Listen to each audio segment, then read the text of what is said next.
But first, the Telegraph newspaper report that MPs loyal to Rishi Sunak have tried to change the Tory party's leadership rules to protect the PM from a challenge. Harriet Baldwin, the chairman of the Commons Treasury Committee, proposed tripling the number of MPs required to submit a no-confidence letter to the 1922 committee to trigger a ballot. This follows calls from Sir Simon Clarke, who was Sunak's number 2 at the Treasury for the Prime Minister to go.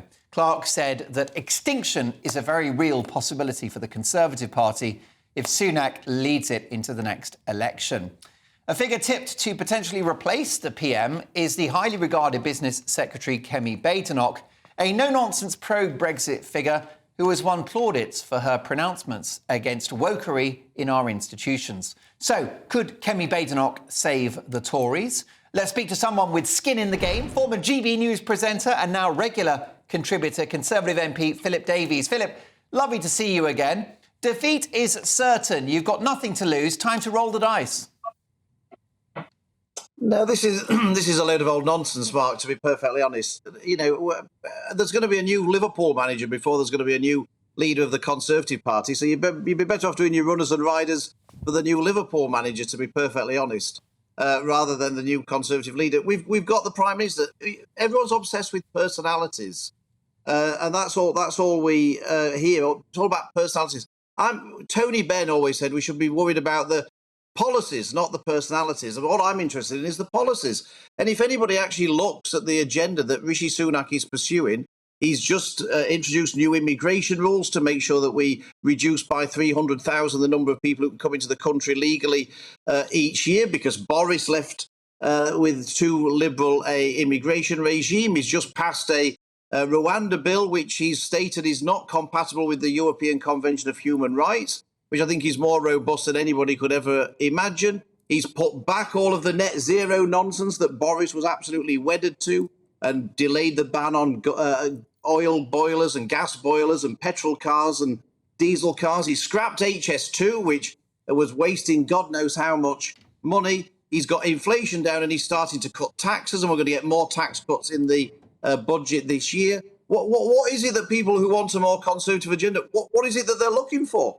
What is it that the Prime Minister isn't doing that they want to see? It all boils down to, I think I might like this person more than another person. Well, who cares? It's the policies that they're pursuing that counts. And any Conservative who thinks that Rishi Sunak is a threat to the country, if you're Conservative-minded and think that, then you need to put a hot towel around your head, stick 2 knitting needles up your nose like Tim Blackadder, and sort yourself out, because it's Keir Starmer who's a threat to this country and to conservatism in this country. And if we're not careful, we're going to give him a free pass.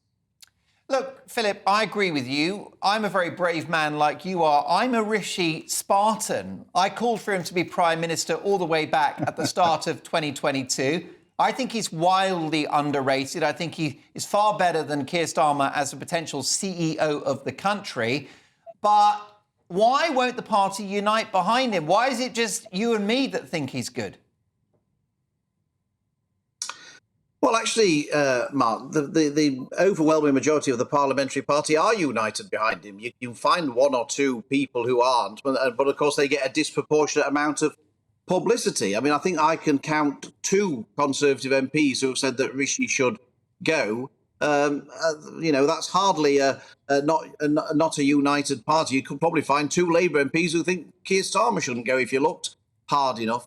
So, look, I mean, we've got to stop this circular firing squad where we basically just sort of shoot at each other. We've got to recognise that the real threat to the country is Keir Starmer and the sort of politically correct nightmare that he would inflict upon us, and we've got to turn our guns on him. So I think the parliamentary party is united, apart from 1 or 2 people who are either fighting a future battle or fighting past battles and settling old scores. Of course, Labour would point to their lead in the polls and they would argue that it's clear Britain is ready for a change. They would argue the Tories have made a Horlicks of the country over the last 14 years. Now, fascinatingly, Sky News' Sam Coates is speculating that the Prime Minister could be bounced into a snap May general election in order to see off his leadership troubles. Do you think that could happen? Do you think a May poll could be happening? No, I don't think that's going to happen at all. And I wouldn't be listening to Sam Coates for any insight into what's going on in the Conservative Party, to be perfectly honest. If he was the last person that was commenting on the subject, to be perfectly frank. So, no, I think that's a load of old nonsense. There is no threat to Rishi Sunak's leadership of the Conservative Party. So let's get on to the issues. Let's start talking about the substance of what each party wants to deliver, because otherwise we're going to sleepwalk into a Labour government. And Keir Starmer is hoping to get elected by saying nothing and doing nothing and hoping nobody notices. And we mustn't allow that to happen. We must not allow that to happen. Philip, you always speak so well. Let's bring my Fantastic Friday friends into this. Political commentator Peter Lloyd and newspaper legend Nina Mishkov. Nina, I think if we're talking about potential leadership candidates, I'd like someone of the qualities of Philip Davies, talking common sense and talking up his party. Well, you say talking common sense, but Philip, you kind of brushed over all the catastrophes and chaos of what's been going on in the Tory government in the last certainly few weeks, and probably longer. I mean, I'm sorry, but you're all fighting like rats in a sack. How many was it? You said one or two people. What was the revolt? Was it 50 or 60 who were prepared to vote? Ultimately, they didn't vote. But honestly, you can't just smooth over it as if nothing had happened. You can't say, nothing to see here, because it's pretty disastrous. There you go, Philip. Are you underplaying tensions within the Conservative Party? I had Andrea Jenkins on the show a couple of weeks ago, and she said that over 29 letters may have gone to the 1922 committee. Of course, we know the golden number is just over 50. Yeah, but the only person who knows how many letters there are is Graham Brady. It's not Andrea, with all the greatest respect. And Nina talks about the 60 MPs who were against Rishi. I was one of those 60. I voted for the amendments to the bill, but it doesn't mean I don't support the Prime Minister. I completely support the Prime Minister.